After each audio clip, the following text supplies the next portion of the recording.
धूमधाम से साजबाज से धूमधाम से साजबाज से निकलल बा हमार सवारी। वीर धर्मजित के नारा से गूंज उठल गांव खेत अटारी। हमरा के कान्हा देवेला सगरो गांव उमड़ल बा। हमरा के कान्हा देवेला सगरो गांव उमड़ल बा। हम हई लांस नायक धर्मजीत उर्फ धूरा। सुन ली पहले सभे हमार काथा पूरा के पूरा। गाँव ह हमार सरजू तीरे सोंदियरा। माटी के घर अंगना रहुए घन नीम और बैर के गाछ। बौराइल अमराई रहल मधुवन सजल फरे कवाच। पीर उठल जब माई के तब मिडवाइफ के भइल अबेर। पीर उठल जब माई के तब मिडवाइफ के भइल अबेर। सोयरी लेना चहुपनी अंगने में हो गईनी ढेर। पहिला चौपता मटिए रहल ऐसे धूरा नाव पर आइल। पहिला चौपता मटिए रहल ऐसे धूरा नाव पर आइल। बाजल थरिया सोहर उठल बाजल थरिया सोहर उठल। भइल गाँव में शोर मनता प बेटवा जन्मल निर्बंसी घर भइल अंजोर। चलत बकैया देख के मैया हलसावे दुलरावे। नजर उतार कजरौटा से मोट का काजर लगावे। बाप हमरे आन के खेते कमर तूर के काज करस। रोजो खोदे कुआं त 2 जून अनाज करस। ए बाबू हमहू चलब खेते संग तोहरे। हम ना पढ़ब लिखब नाना बचऊ तू पढ़ लिखा दुलरावत बाबू कहस। हमरे सुख के खातिर उ गर्दा जाड़ा घाम सहस। हमरे सुख के खातिर उ गर्दा जाड़ा घाम सहस। और हम जे रहनी मारे दुलार के हो गईनी माटी। कक्षा से गोल होई के संगतिया संग करी पाटी। रमुआ कलुआ घिसुआ मंगनू संग दिन भर डोली एहर उहर। माई हमरे बासन घिसस बापू खटस चारो पहर। कैसो कैसो घींच घाँच के हाई स्कूल पास कैनी। नकल सकल के बदौलत कसहूँ इंटर पास भईनी। माई के करिहाई टूटल बाबूजी से खेती छूटल। हाथ जोड़ के कहले बचऊ अब हम और न सकब। घरे के हालत से पस्त बानी तोहरे लक्षण से त्रस्त बानी। देख सुन के लाज शरम से हम माटी में गड़ गईनी।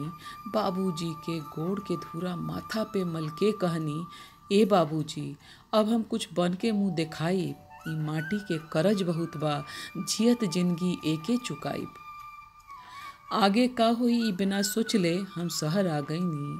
सेना में भर्ती के बोर्ड देख के हमहू भितरे अमा गईनी। जी जान से दौड़ कूद के पीटी टेस्ट त पास कैलेनी। जी जान से दौड़ कूद के पीटी टेस्ट त पास कैलेनी। फिजिकल के जब नंबर आइल मन में डर यह समाइल। 168 इंची के धूरा 170 के कैसे हो जाई। मन मसोस के हम एक कगरी हो गईनी ठड़ा। घरे के खस्ता हाल हमरे आँखी के आगे हो गईल खड़ा। करब मर के हाल में आइल मन में एक उपाय। आँख मून के खंभा में खोपड़ी आपन देनी भिड़ाए। दिनही में हमके तारा जोनी लगल दिखाए। क्षण भर में कपार पे सौसे गुलुम्मा निकर आइल। अब तो उस्ताद भी कद नाप के कहलन 170 इंची आगे बढ़ो। वो आगे बढ़ल कितना आगे बढ़ जाई ओकर तनको गुमान न रहे। फर्ज देशभक्ति के परिभाषा के भी हमरा कुछो बुझान न रहे। ओ घड़ी खाली घर के जिम्मेवारी और पेट के भूख याद रहल। ट्रेनिंग खत्म कई के जब वर्दी में हम चौपनी गांव कलुआ देख लगल चिल्लाए अरे ई त अपन धुरवा ह। अकड़ के कहनी धूरा नाही लांस नायक धर्मजीत कहो। माई बाऊ के खुशी के मारे भर भर आँखी लोर आइल। गांव भर में शोर भइल सगरो लड्डू टिकरी बटाई। देख के टूटल छान बनवैनी पक्का के मकान। बाबूजी के चश्मा आइल माई के आइल दवाए। दोस्त यारन संग बैठकी दुआरे लगल सजाए। अब तक कायदे के तिलकरू भी लगले आए। बड़का गांव के लड़की से बियाह हमार तय भइल। पढ़ल लिखल सुघर मेहरारू पाके जिंदगी हमार तर गई। संस बरक्कत घर में आइल गैया बरधा दुआरे बनाइल। संस बरक्कत घर में आइल गैया बरधा दुआरे बनाइल। जब ड्यूटी के दिन निकचाइल भर घरे का जीव मरुआइल। अभी तो मेहरारू से मन भर के न मन के बात भइल। कोहबर ककन मुँह देखाई से समय जौन बाचल उतने त मुलाकात भइल। प्रेम में औटाइल मन और माई बाबू के आशीष लेके ड्यूटी पे चल दिहनी। ड्यूटी में मन रमे लगल, मेहरारू के चिट्ठी से घर के हाल मिले लगल। अम्मा बाबूजी के हाल ठीक बा, हमरो डॉक्टर के दिखावे के बा, जानतानी नया मेहमान आवे के बा। और अपन हाल का बताई, छुट्टी लेके घरे जल्दी आई। राह तकत दिन बीतेला, रउआ बिन रतिया खूब सतावेला। रउआ बिन रतिया खूब सतावेला, बन के छवि अनहरवा भरमावेला। रतिया में रही रही निनिया उचीक जाले, रतिया में रही रही निनिया उचीक जाले। झिंगुरवा रउआ नामे गोहरावेला, अब के सवनवा रउआ आई बेहिया से। मन के मोरवा बिन बरखा नचावेला।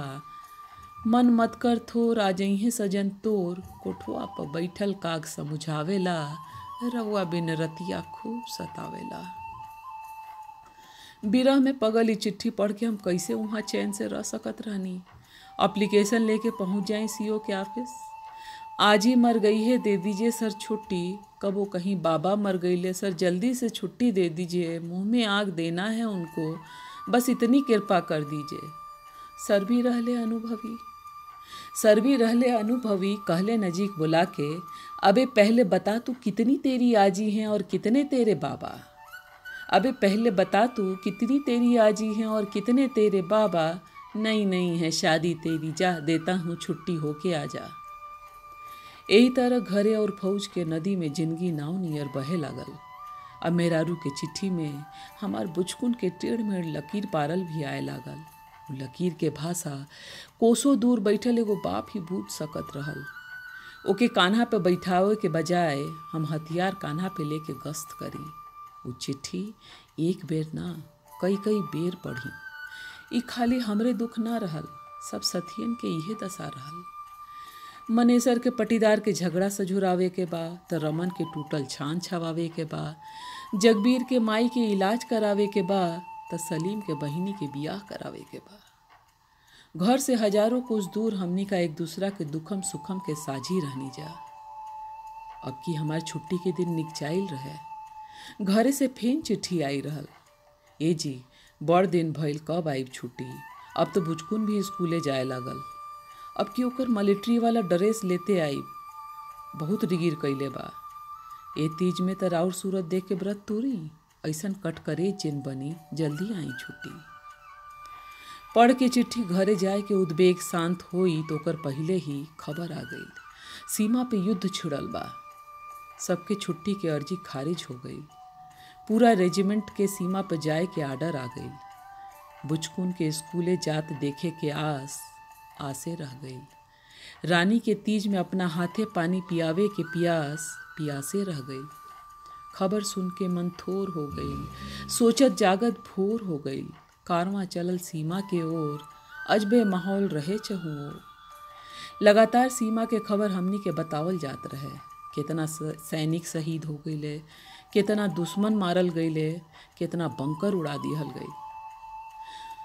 सुन के देह के रग रग में एगो अलगे जोश भरत गईल। भारत माता की जय, भारत माता की जय से पूरा कानवाय गुजे लागल। ओ समय गांव घर, माई बाप, बीवी बच्चा सब बिसर गईल। बस एक नाव भारत माता की जय कान में गूंजे लागल। कैंप में पहुंच के जल्दी से 4 लाइन की चिट्ठी लिखी। हमर रानी छुट्टी ना अइला के हमरा बहुत खेद बा। हमर रानी छुट्टी ना अइला के हमरा बड़ा खेद बा, मगर एहू में एगो भेद बा। सीमा पर लड़ाई शुरू बा। मुश्किल समय में हम ओकरा के कैसे छोड़ सकतानी?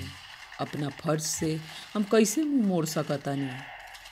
तू हमार प्रतीक्षा करतारू, हम ओकर रक्षा करतानी। कुल सुहागिन निश्चिंत होके आलता मेहंदी रचावसों खातिर जवान यहाँ अपना छाती पे खून के आलता मेहंदी रचा रहल बा। लड़ाई खत्म होते ही आई, बुचकू के मिलिट्री ड्रेस भी ले आई। खूब प्यार और दुलार। चिट्ठी पा के रानी के जीव घबराइल हुई, बाबू के आंख डबडबाइल हुई, माई मनता भखले हुई। गोली ग्रेनेड बारूद के शोर में हाड़ कपकपाए वाला जाड़ में, बर्फस चट्टानन के आड़ में दुश्मन के अगोरत, जब कंपनी कमांडर की गरजत आवाज आवे, डटे रहो, जज्बा जोश और जुनून खत्म न होने पाए, एक के बदले 10 को भून दो, वो घड़ी लागे बस मरब हमारा। वही बीच रानी के चिट्ठी मिलल, खोल के पढ़े के हिम्मत ना भइल। रानी के चिट्ठी कहीं हमरा के कमजोर ना कर देवे, पर मन ना मानल। ओकर मजमून रहे, रउआ छुट्टी ना आईनी एकरा हमरा दुख नहीं खे। रउआ छुट्टी ना आईनी एकरा हमरा दुख नहीं खे। रउआ हमार सुहाग हैं, ऐसे बड़ कोनो सुख नहीं खे। हम त तीज में पानी में राउर बिंब देख के पानी पी ले। रउआ दुश्मन के छक के पानी पिया के घरे जल्दी वापस आई, विजय हो खो। रानी के चिट्ठी पढ़ के गर्व से हमार सीना चौड़ा हो गई। जिंदगी में पहला बेरी बुझाइल कि मेहरारू मर्द के शक्ति और सहारा होले। देशभक्ति के जुनून अब तो सर चढ़ के बोले लागल।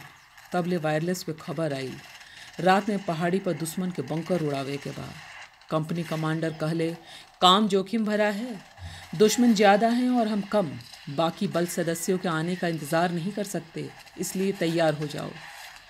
जिसे जो भी संदेश घर में देना है यहीं दे दे, शायद फिर मौका मिले ना मिले। सब साथी अपना घरे चिट्ठी संदेश देवे लागल। बाकी हम अपना साथी जवान के नावे चिट्ठी लिखनी और सब साथियन से कहनी, वहाँ तिरंगा लहरा के आइब जा, बहा लपटा के आइब जा। सब साथी जवान जयकारा लगा के कहले, भारत माता की जय, और चल देनी जा लक्ष्य की ओर, जहाँ दुश्मन घात लगा के बैठल रहल। ई बात से बेखबर कि बंकर के रास्ता में बारूद के सुरंग बिछल बा। घनघोर अन्हियार में, कपकपात जाड़ में, चट्टानन के आड़ में बढ़े लगनी जा बंकर के ओर के तब्बे। दोनों ओर से ताबड़तोड़ फायरिंग शुरू हो गई, साथे बारूदी सुरंग भी फट गई। पूरा टुकड़ी बारूद से अट गई। बारूद और खून के महक नाकी में भर गई। केहू के सर, केहू के धड़ जर गई। उठे के कोशिश कईनी, उठल ना गई। दोनों गोड़ बारूद में घायल हो गई। कसहूं हिम्मत जुटा के अपना के घसीटत आगे बढ़े लगनी। सामने दुश्मन के बंकर दिखाए लागर है। किट से हथगोला निकाल के मैं ताकत से बंकर में फेंक देनी घुमाए के। देखते ही देखते दुश्मन के समूचा बंकर आग में दहक उठल भभकाए के। अभी हम उठ के संभरती तबले सामने दैत्य नियर आतंकी हमरा आगा कूद पड़ल। दोनों के हथियार एक दूसरा के सीना पर तना गई। बस तब का गोली के बौछार भइल। गोली दोनों के सीना के पार भइल। टूटल गाछ नियर दुश्मन भर आइल। हमरो छाती आलता रंगाइल। वीर शहीदन के खून से सनल घाटी में बंदे मातरम कहत ढेर हो गई नी माटी में। ए माई ई धूरा आज तोर करत चुका देलस पूरा, कहत माटी के चौता पे चीर नींद में सुत गईनी। अब हमार यात्रा घरे पहुंचल बा। देखत आनी जे एगो साथी हमार चिट्ठी निकाल के पढ़ रहल बा। साथी हो जब हमरा के घरे ले जइब, समूचा गांव दुआरी पे पैब। साथी हो जब हमरा के घरे ले जइब, समूचा गांव दुआरी पे पैब। जाहिर बा हमरा के देख के माई अनहरियाई चौखट पे भहरा जाई। हमरा माई के तू अखबारी में धैली ह। छाती पीट के जब वो रोए लागी, हमार वर्दी से तू उनकर छाती ढक दी ह। साथी हो जब हमरा के घरे ले जइब, समूचा गांव दुआरी पे पैब। जाहिर बा उहो दौड़ के दुआरी ले आई होई। माथ के लहला से नूर पोछा जाई। रोअल कल पल हमरा से न देखल जाई। चूड़ी वाला हाथ जब उपट के लागी, तू जल्दी से हमार चिट्ठिया ओकर हाथ पे धई दी ह। साथी हो जब हमरा के घरे ले जइब, समूचा गांव दुआरी पे पैब। जाहिर बा बाबू के लोराई लखिया हमरा लगे आवे खातिर छड़ी जोहे लागी। तू उनकर छड़ी बन हमरा लगे ले आई ह। गर्व से उनकर हाथ जब माथ पर सैलूट के जाई, तू धीरे से हमार टोपी उनका के पहिरा दी ह। साथी हो जब हमरा के घरे ले जइब, समूचा गांव दुआरी पे पैब। जाहिर बा वो बुचकुन भी स्कूले से लौटल होई। दुआरी पे भीड़ देख के उ भकुआई। लगे आके जब वो धीरे से हमार ताबूत खोली, लगे आके जब वो धीरे से हमार ताबूत खोली, पापा के नींद से जगावा मम्मी उ बोली, तू जल्दी से मिलिट्री ड्रेस ओकरा के पहिरा दीहा। देखिया वो लोग के फिर इतना हिम्मत आ जाई, एगो माई फिर अपन बेटवा के वीर सैनिक बना पाई। सगरो गांव देश ओह पे नाज खाई, और हमार सपना भी पूरा हो जाई, और हमार सपना भी पूरा हो जाई। जय हिंद।